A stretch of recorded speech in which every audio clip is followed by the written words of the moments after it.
Hello viewers, this is Abdul Rahman and you're watching Student's Diary. Today we will cover the last topic of the biotechnology and it is about introduction to nanotechnology. As its name indicating, nano means at very small or molecular level. So we will discuss the kind of technology which deals at molecular level. So first of all, what is nanotechnology, and let's little bit about the brief history of the nanotechnology.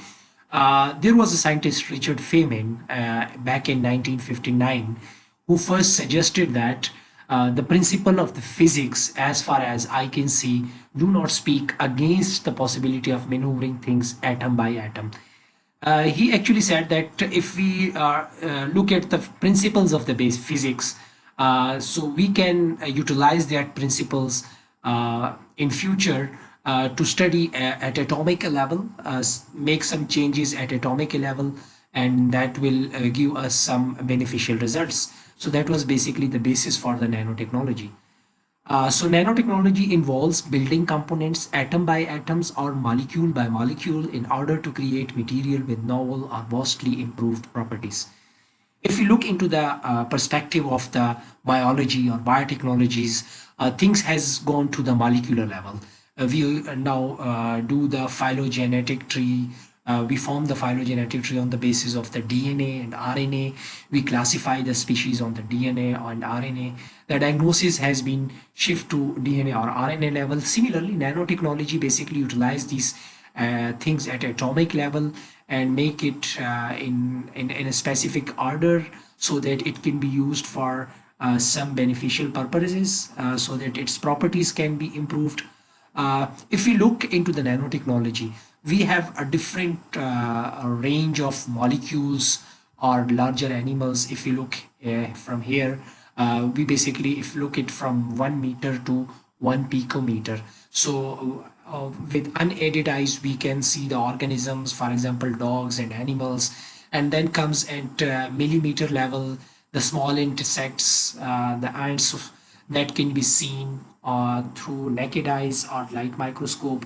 Then come the eukaryotic bacteria and cells, which we can see on the light microscopes, and then phages, proteins, carbons, atoms, hydrogen, and electrons. So as we go to the left side, the things become smaller and smaller, and we can see it only on electron microscopes. Somewhere in nanometer, we will find our particles if we study our nanotechnology. So it means if we study at nano level, we can study the proteins, the viruses, and bacteria at molecular level by using that nanotechnology techniques. So in short, a nanometer is one of thousands of a micrometer. So it's a very smaller part of the micrometer. And now the basic things which we will look into the nanotechnology versus biology. What could be the contribution of the nanotechnology in the field of the biology? So the internal component of the biological cells are on the same scale as those studied by the nanotechnology. If we look into this picture, if we look at the things at nanometer levels, we see the proteins and the carbon atoms and phage viruses. So it means all these things can be covered by nanotechnology if we use it for the beneficial purposes. So nanotechnologists have looked to cell biology for useful structure, processes, and informations. Nowadays, it has been a very important field because nanotechnologies are used in different diagnostics and different therapeutics, because these nanotechnologists have studied the cell biology as well, or with the contribution of the colleagues from the cell biologies, they are able to produce certain molecules which can be beneficial in biology. Similarly, cellular organelles such as ribosomes may be regarded as a programmable nano machines or nano-assemblers. So these ribosomes, you can deal it at molecular level as a organelles, and it can work as a nano machine or nano assembler. So these things can be utilized interchangeably. The critical properties of a nano assembler include the ability not only to assemble structure at the molecular level, but do so in a specific and controlled manner. So whenever we design something in nanotechnology for the purpose of controlling certain organelles or certain organs, so we basically design it in a specific way that it not only about the structure of the molecules, but the most important things it to arrange these molecule at nanotechnology in nanotechnology so that it perform a specific function and control the things in a particular manner. Now comes to the nanoparticles. These are the important things which basically the ultimate things which will be used for the in biology for different processes to controlling different mechanisms. These nanoparticles are particles of submicron scale. In practice, these could be range from 100 nanometer down to 5 nanometer in size. So it has a range. So most of them will be lie in the range from 100 nanometer to 5 nanometer. They are usually sphericals, but it could be in the form of rods, which we call that as nanorods. It could be in the form of plates, nanoplates. It could be spherical or other shapes can be used depending on what purposes they are meant for, which kind of purpose. Either it's for diagnosis purpose or it is for therapeutic purposes. It may be solid or hollow and are composed of variety of materials, often in several discrete layers with separate functions. So these nanoparticles are basically, it could be a solid made up of solid material, or it could have a hollow material so that a certain chemicals or drugs could be put inside it. So there could be a lot of material in it, and it basically consists of several layers, and each layer has its different functions, which you could see it here. A nanoparticle consists of basically three layers most of the time.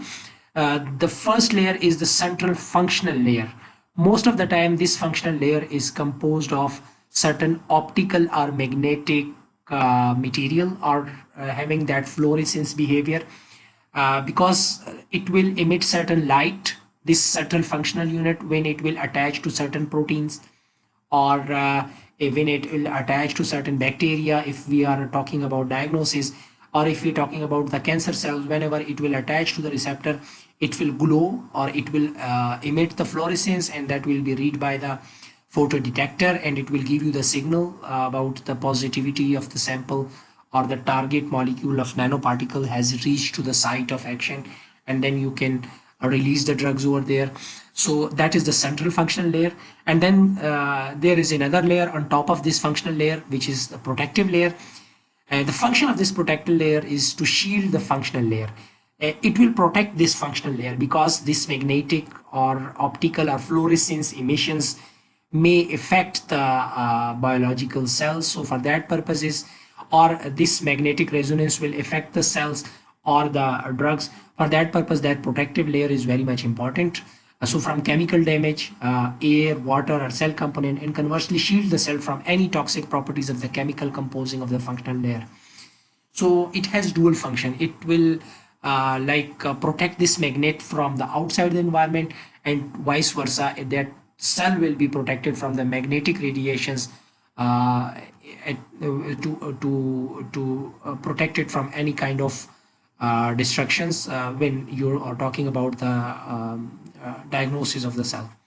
Then come the outer layers. This is the most outer part of the nanoparticles and allow nanoparticle to be biocompatible. When we are using these nanoparticles inside the cells for detection purposes, we need its biocompatibility so that it's compatible to the cells, it could attach to the cells, it could easily travel inside the arteries and veins. So that's why the outer layer is make compatible so that it could easily interact inside the cell. It involves two aspects: water solubility and specific recognition. So most of the time this outer layer has two main purposes. One is to give it solubility so that could it be easily transported to different part of the body, and second thing is the specific recognition. As you had studied in ELISA, that antigen antibodies are specific to one another. Similarly, these nanoparticles must be specific to certain kind of receptor. For example, if it is going to attach to certain cancer cell, it will have that specific recognition of that in the outer layer. It has that certain molecules attached to it which will travel in the blood, and it will attach only to those cells which are cancerous cells, it will have certain markers over there. So this diagram will give you in detail idea of these nanoparticles. This is the internal layer, which will basically composed of magnetic fluorescence or any kind of things which will emit or glow the fluorescence when there will be when they that molecule attached to the site where it has to be delivered the drugs or for the detection purposes. Then come this green protective layer. This protective layer will protect the cell from the effect of this molecule, and similarly it will also protect the properties of this compound from oxidation and other things, so that it remain intact. And the final layer will be hydrophilic layer, and it will have attached certain molecules, biological molecules attached to it, kind of receptors, antigens or antibodies, so that it give it specificity and it bind to that particular molecules or tissues. Now comes to the application of the nanoparticles or nanobiotechnology. There are a lot of application, but we will discuss only few which are related to medical lab technology or biotechnology. The most important thing is like most of these nanoparticles act as a fluorescent labeling and optical coding. As you have seen now, it is the advanced PCRs machines and sequencing sequencers. All these utilize these fluorescent labeling by using these nanoparticles. Detection of pathogen, microorganism, and other specific protein. So you can do the detection of microorganisms by applying certain specific nanoparticles which are specific to these microorganisms. If microorganism will be present, a specific protein will be present, then nanoparticles will attach to it and it will emit the radiations and it could be easily detected. Similarly, purification of and manipulation of biological components can be done. You can purify large scale of certain biological component by attaching it to certain nanoparticles. The most important part of this nanoparticles is delivery of pharmaceuticals or genes. If we are talking about gene therapy, or we are delivering drugs to certain particular site of the body so that it may not affect other normal cells of the body, then you can use that nano rods or nano particles which can deliver the drugs specifically to that tissue or the cell. Similarly, a cancer therapy, most of these nanoparticles are used nowadays because it will help in destruction of that particular tumor cells instead of destroying the rest of the normal cells. So it will release, it will go there, it will attach to the cancer cell and it will release its chemicals or thermal radiation and it will destroy. Similarly, this could be used in contrast enhancement in magnetic resonance imaging, MRI technique. You all are familiar with that. It can use that nanoparticles for increasing the contrast while proceeding that technique. So nanoparticles for labeling purposes, I have mentioned this diagram to for the sake of your understanding that it is the core elements, which is the functional part. It's cadmium selenide, and it will be protected by that another zinc sulfide molecule, and it has that silica around it, which is make it hydrophilic and available for these molecules, amines and phosphonate, so that it could attach. And these amines and phosphonate will be super specific to certain cells.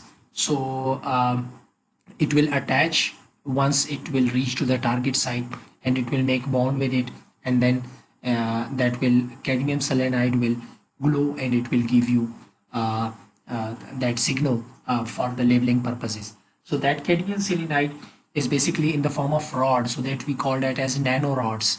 So it is basically because they absorb light from UV to around 550 nanometer and emit it strongly at 590 nanometer.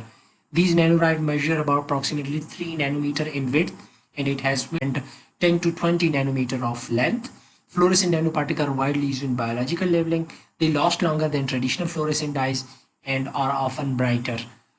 So it gives a strong signal as compared to the conventional labeling. So, and similarly, it has a longer fluorescence as compared to the conventional labels that has been used. Nanoparticle for delivery of drugs or DNA or RNA. Similarly, these nanoparticles, as we have discussed earlier, can deliver as drugs, DNAs or RNAs or chemicals to that particular cells only, including both pharmaceutical and genetic engineering constructs. Means DNA and RNA can be carried, and similarly, certain pharmaceutical molecules can be carried to the target site. These are mostly hollow nanoparticles and it deliver DNA, RNA, or proteins. Uh, then comes the nanoparticles in cancer therapy. That is very much important. To destroy the cancer cell by toxic chemicals, you need high amount of precision. Means you should target only those cells which are cancerous. You can't in general chemotherapy you have seen that it destroy all the normal cells as well, so which is again a kind of pathetic situation for the patient dealing with the cancer. So these nanoparticles offer you, if it is compatible to that particular cells, it will go and attach over there and will release the drugs. So when using toxic chemical region, what happened? The region must be not only delivered specifically to the target cell, but also prevented from diffusing out of the cancer cell. So it will give dual function. It will not only target only the target cells, but it will also not prevent. It will also prevent that chemicals to diffuse out from the cancer cell, so that if the neighboring cells are normal, so the normal cells will not be destroyed. It can be achieved by using hollow nanoparticles to carry the regions. So the types of nanoparticles which will be used for this purpose, it will be hollow from inside, because the chemical for destruction of the cancerous cell will be put in that hollow regions. So nanoparticle may be targeted to tumor by adding specific receptor or reactivate group to the outside of the nanoparticles. Of course, you will need certain type of receptors and specific recognition to the nanoparticle so that it will go and attach only to the cancerous cells. These are chosen to recognize protein that are solely or predominantly displayed on the surface of the cancerous cell. So these nanoparticles, the biomolecules or the receptor which has attached to it, it will have compatibility only to the cancerous cell. The signal of the cancer cell will only be detected by these nanoparticles and will go over there and will attach and then will release the chemical. Nanoparticle may be used to kill cancer cell by localized heating or local generation of toxic product. So it can result in releasing the chemicals and produce a toxic product at the site of the cancer cell and destroy the cancer cell, or it can produce certain amount of heat over there and then it will destroy the cell. You can further see it from this nanoparticle diagram. This is a kind of whole thing is a nanoparticles, and it has certain dye aggregates on it on different places. So when it will go to the cells and it will attach to the and that has some compatibility to the cancerous cell, and which has been organically modified, means certain particle has been attached to it, this silica part of this nanoparticle. So when this infrared rays will hit this nanoparticle, it will result in production of the free radicals, reactive oxygen species, that will result in formation of singlet oxygen. So that singlet oxygen has the capacity to destroy the membrane of the cell, and so it will result in destruction of the cell. If membrane is not there, cell will not be able to survive, so that cancerous cell will be destroyed, and all these things happen in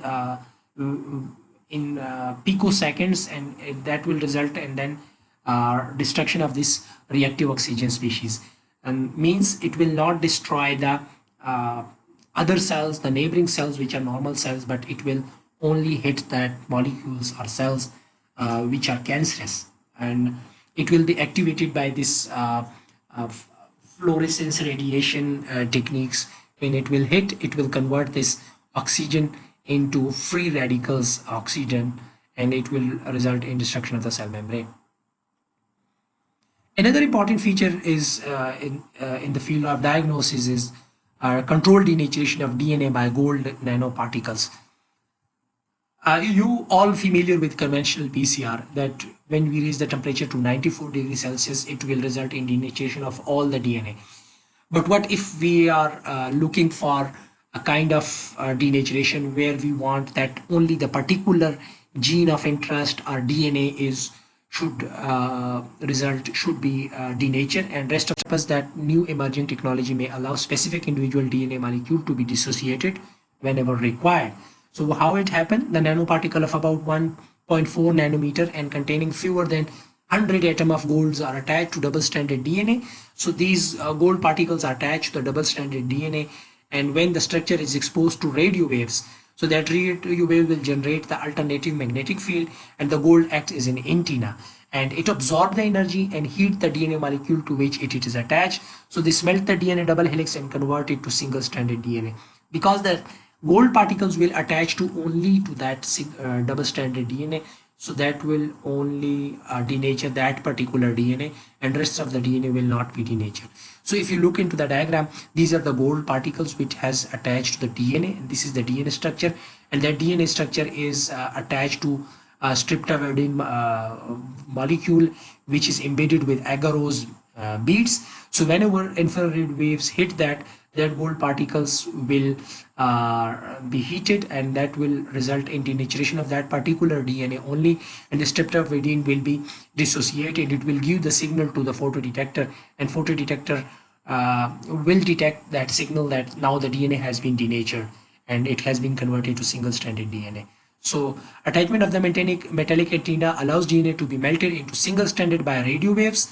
It might eventually be possible to control the behavior of DNA from outside an organism. So what is the importance of this thing?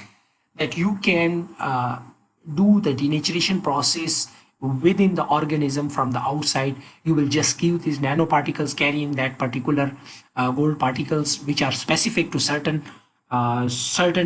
DNA or gene that you want to denature, and it will go over there, and it will have that compatibility to only that particular fragment of the DNA. It will attach over there, agarose beads will be attached, and then from outside you will give that radio waves, and that radio wave will activate that gold particles, and that will act like antenna and will melt it, and once it will be melted, it will raise the temperature of the DNA, and only that particular part of the DNA will be denatured, and so you will get the signal, because this streptavidin molecules will glow up and it will give you the signal, so that the DNA, particular DNA, has been denatured. So you can then go whatever you want. You can attach another DNA template to it, or you can destroy. You want to destroy the DNA. So still a lot of work is going to be done on this new technique. Other application of nanoparticles are that hollow nanotubes may be fabricated to carry a variety of biological useful side chain. We have studied already that nanotubes, which is hollow from inside, we can make certain changes in it and add certain biological molecule into it. Similarly, nanotube may be assembled to create surface nanocarpet that are antibacterial or act as a biosensor. So we can also use these nanotubes because it will, whenever a bacteria will attach to it, it will change the color, or it will glow, and so these can be, nanotubes can be act as a biosensor, or we can make nanocarpets which will be free of bacteria, which will act as antibacterial, and whenever there are accumulation of bacteria, it will glow, and it will give you the signal that there is a bacterial accumulation over there. Similarly, nanovirus sensors can detect specific individual viruses. Binding of a particular virus particles changes the conductance of the nanovirus. So certain type of nanovirus can be used as a sensor which will detect the virus in particular organisms or a particular environment, and it work on the basis of conductance. So whenever the virus attached to it, there will be a change in the signal of the conductance, and it will give you the signal that certain virus has been detected. Similarly, ion channel sensors operate by opening or closing the channel in response to binding of a specific molecule. So they may be useful to detect a variety of target molecules. So ion channel sensor can be used. There are certain diseases where ion channels are not working properly. So for that purpose, these nanosensors, nanoparticles can be used. That nanoparticles will open the chain whenever there will be attached certain biological molecule to it. So it will just act like the normal ion channels in the cells, and this thing can be helpful in certain genetic diseases where ion channels are not working properly. So these ion channel sensors can be used for that purpose. So here is the references. Hope so you will have a little bit in knowledge about nanotechnology now. I'll see you in the next lecture. Till then, Allah Hafiz.